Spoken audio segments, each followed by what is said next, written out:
This Faith and Finance podcast is underwritten in part by Crossmark Global Investments, a faith-based firm offering values-based investing options. They seek to help investors align their financial choices with their beliefs, ensuring their portfolio reflects what matters most. Crossmark is led by industry veteran Bob Dahl, CFA, a regular guest on the Faith and Finance program. You can receive Bob Dahl's weekly investment insights in your inbox every Monday. Sign up at crossmarkglobal.com.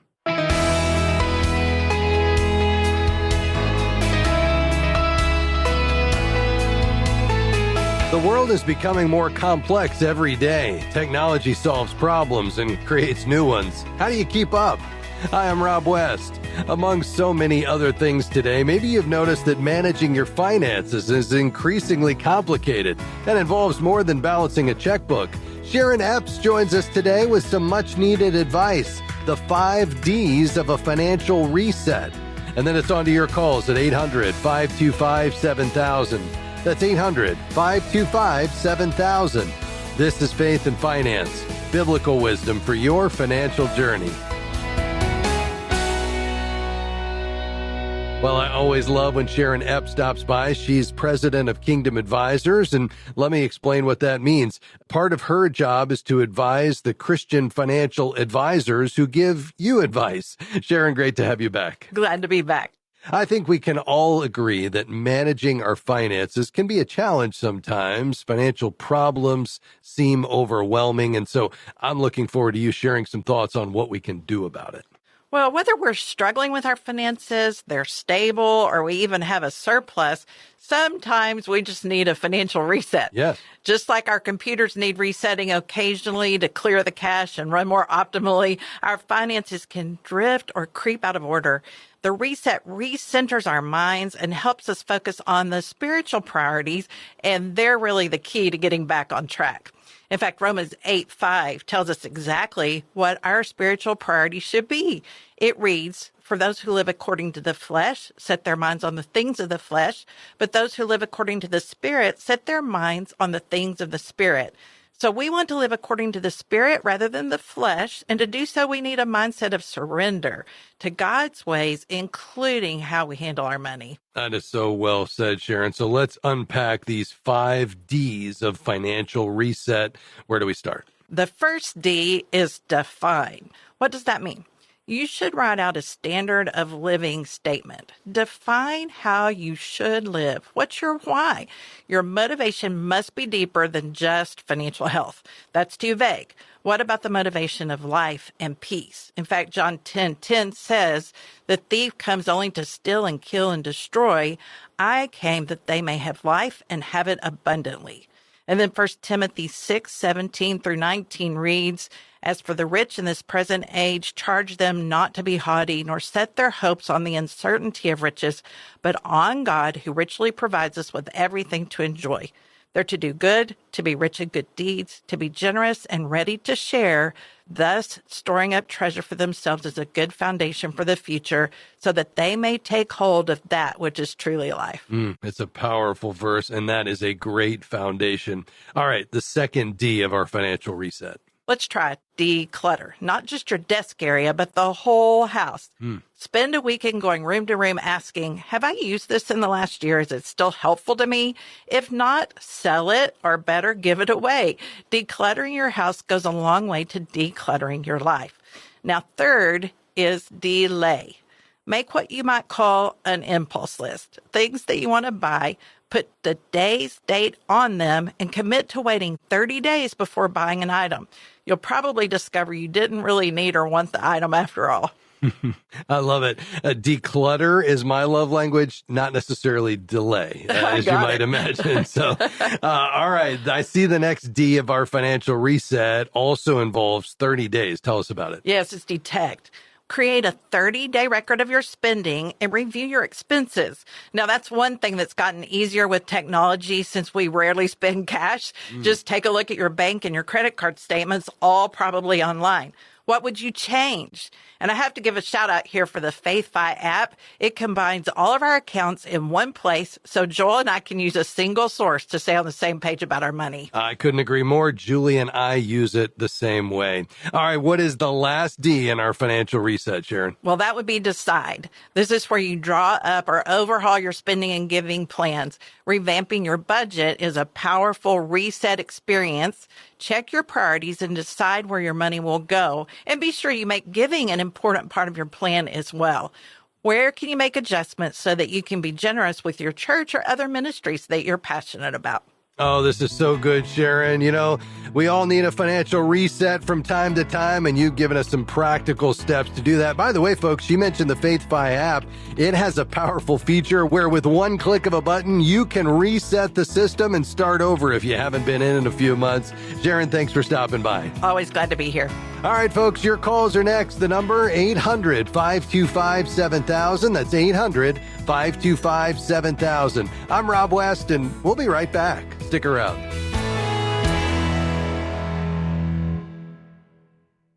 As 2025 approaches, we want to invite you to partner with us at FaithFi in equipping faithful financial stewards for the kingdom of God. Every gift made between now and December 31st will be doubled up to $150,000 through a generous matching opportunity. Your donation will have twice the impact, helping us reach more Christians with biblical financial wisdom.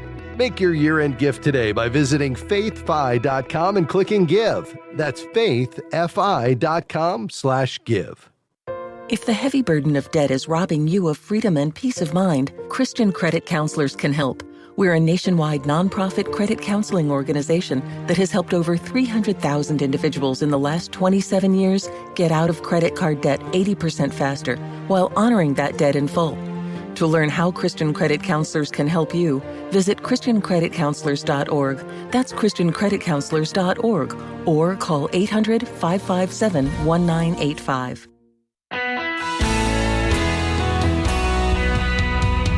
Great to have you with us today on Faith and Finance. We're taking your calls and questions today, 800-525-7000. Whatever's on your mind, financially speaking, you can call right now. Sandy taking our calls today, and she's ready for you. 800-525-7000. Call right now. Let's begin today. We're going to dive in. Chicago, Illinois is where Michael is located. Go right ahead.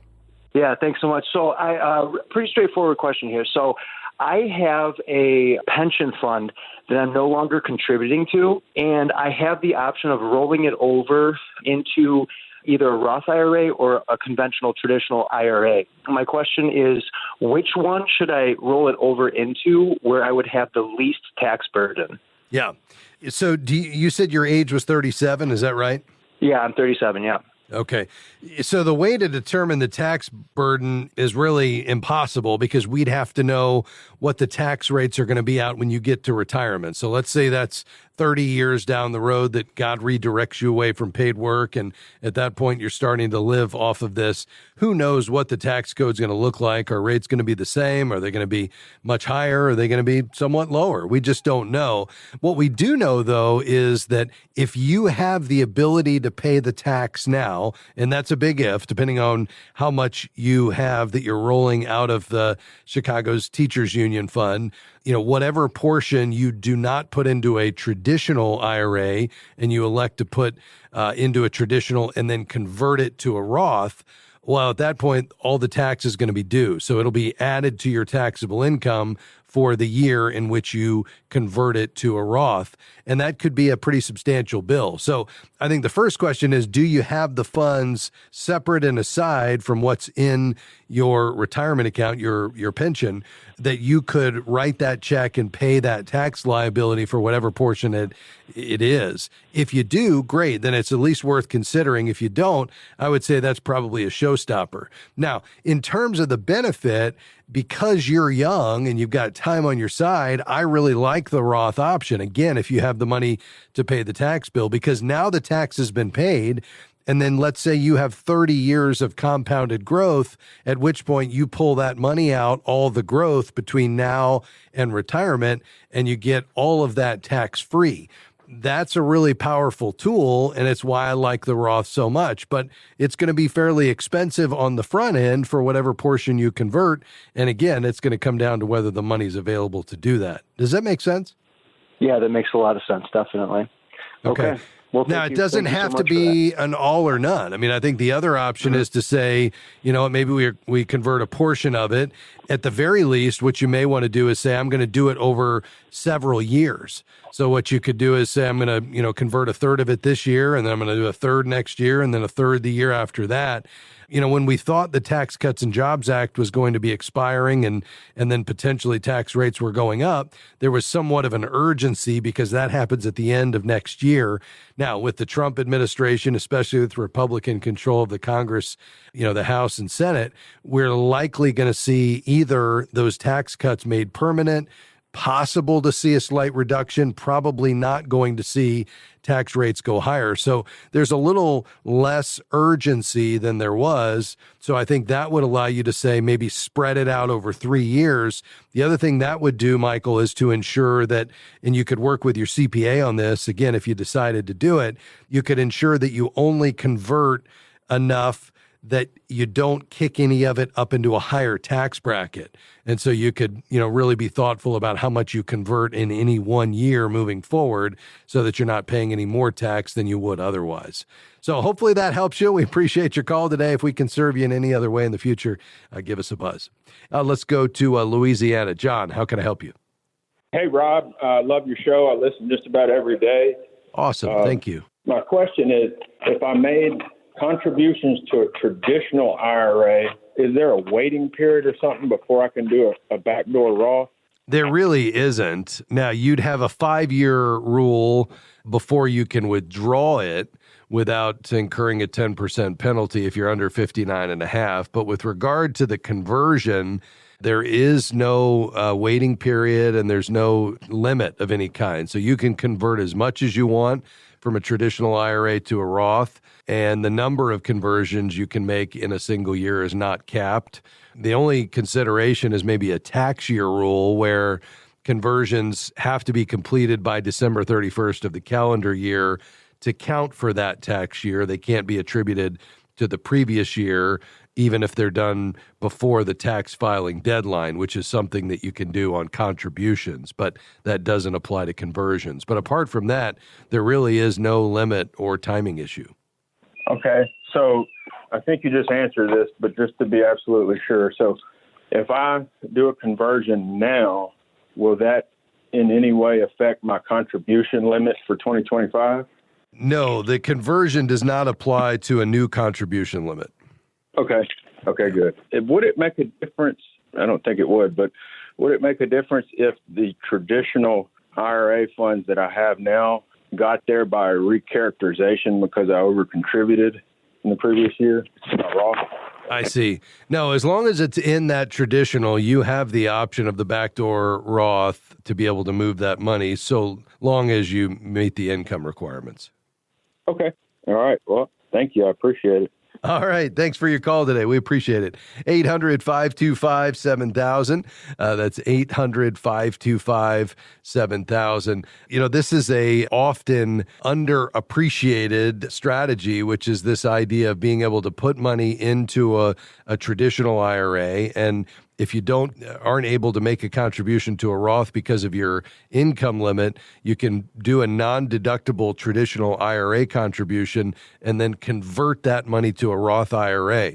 And so they call this a backdoor Roth, and it is somewhat of a loophole in the tax code. It's completely permissible and happens all the time. But you have to pay, of course, the taxes on the amount converted. And if you've made, non-deductible contributions to your traditional IRA for the reasons I mentioned, part of the conversion will be tax-free. But it's a great strategy you may want to mention to your CPA or financial planner as you think about funding retirement, especially if you're trying to catch up. To Ohio, Christina, go ahead. Hi. Thank you for taking my call.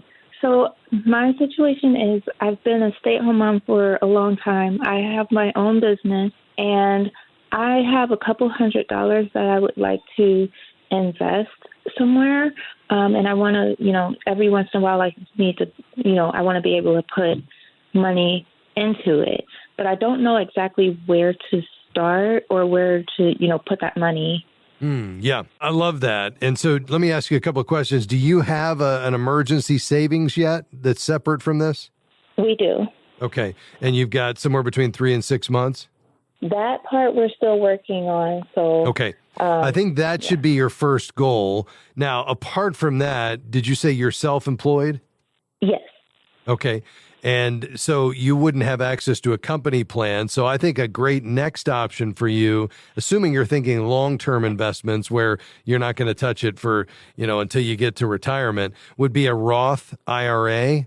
And you could open that at Charles Schwab and perhaps use their Schwab Intelligent Portfolios, which is a real simple, low-cost way to invest because they're going to take all the guesswork out of it. They're going to use what are called indexed funds. Actually, they'll use ETFs, very low cost, very broadly diversified. And then every time you add money to it, it would automatically be reinvested. So let's fully fund that emergency fund, but then open a Roth IRA at the Schwab Intelligent Portfolios.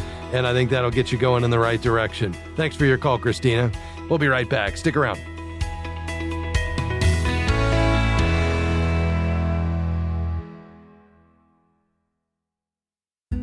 Are you a financial advisor or CPA seeking to build your practice on biblical wisdom? Not only does the Certified Kingdom Advisor education provide you with deep biblical insights, the CKA designation sets you apart. Each year, almost 50,000 people search for a Christian financial advisor. Join our community and share your expertise with clients looking for someone who shares their faith and values. Find more information at kingdomadvisors.com/get-certified. We are grateful for support from Crossmark Global Investments. They are a faith-based firm with a goal of offering values-based investments to help align financial choices and faith, ensuring a portfolio that reflects what matters most. Crossmark does this through investment solutions that span the capital market spectrum, from large cap to small cap strategies, including equity, fixed income, and balanced strategies. They are led by industry veteran Bob Dahl, CFA, a regular guest on the Faith and Finance program. More information is available at crossmarkglobal.com.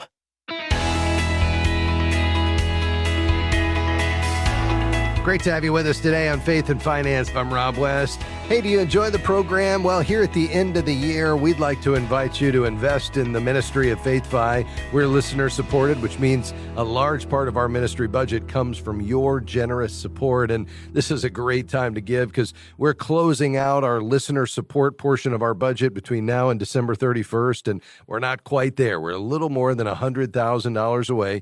The good news is every gift is doubled until December 31st, up to that limit that we're solving for. So every gift right now at faithfi.com, when you click give, is going to be automatically doubled. And we've got some generous donors that have come alongside us and said, we'll match every gift until December 31st. So would you prayerfully consider a gift of any amount, large or small? We're going to need some $50 and $100 gifts. We're going to need a few at $1,000 and $5,000. And perhaps you could even do a bit more than that. And we'd certainly be grateful. Here's our promise to you to stretch every dollar, to put it to good use, to equip God's people to integrate faith and financial decisions for His glory. Ultimately, so we can realize our vision that every Christian would see God as their ultimate treasure. That's what we're all about here at FaithFi. And we got a lot of exciting things coming next year. A new version of the app that's just going to blow your mind what we'll be able to do. Our new publication comes out in January, Faithful Steward. Can't wait for you to get your hands on it. It's beautiful and it's full of articles that will just encourage and equip you in your stewardship journey. You'll support all of that with your gift at faithfi.com. Just click give. And again, all gifts doubled between now and December 31st. Thanks in advance. All right, let's head back to the phones. By the way, we have some lines open today. You can call right now, 800-525-7000. To Fort Myers. Hi, Mark. Go ahead. Hey, Rob. Thank you for taking my call. I tried to get you yesterday, but I drew the short straw and didn't make it. All right. Hey, I want to run a plan by you. I'm 67 years old. I'm still working, plan on working for the next 3 to 5 years. I turned on my Social Security this year, and I have a traditional IRA that I want to fund. And part of my plan is once I turn, 70 and a half, I want to use that traditional IRA for QCD, but also I've been encouraged to perhaps put that money into a Roth IRA instead. So I wanted to see what you thought about that. Yeah. So give me a breakdown of what you have today. Okay. I've got my retirement money pretty much set aside. This particular traditional IRA is only about $25,000. And like I said, I want to fund that with my Social Security money. And I know I can put $8,000 into that this year.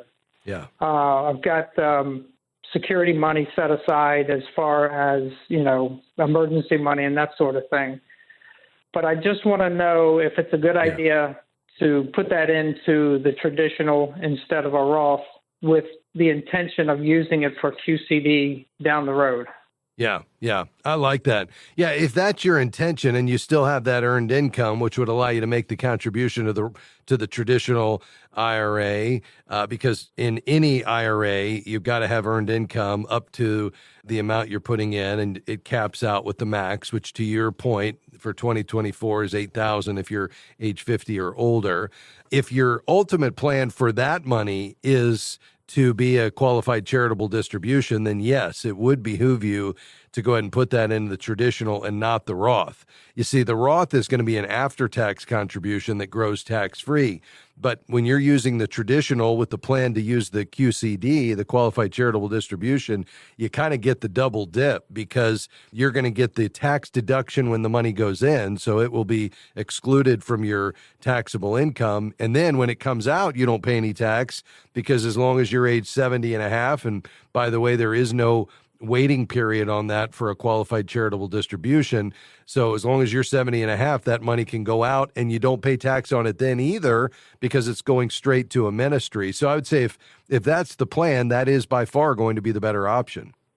Okay, great. I've been paying attention throughout the years, so you're teaching us well. All right, you passed the test, and I'll take that. All right.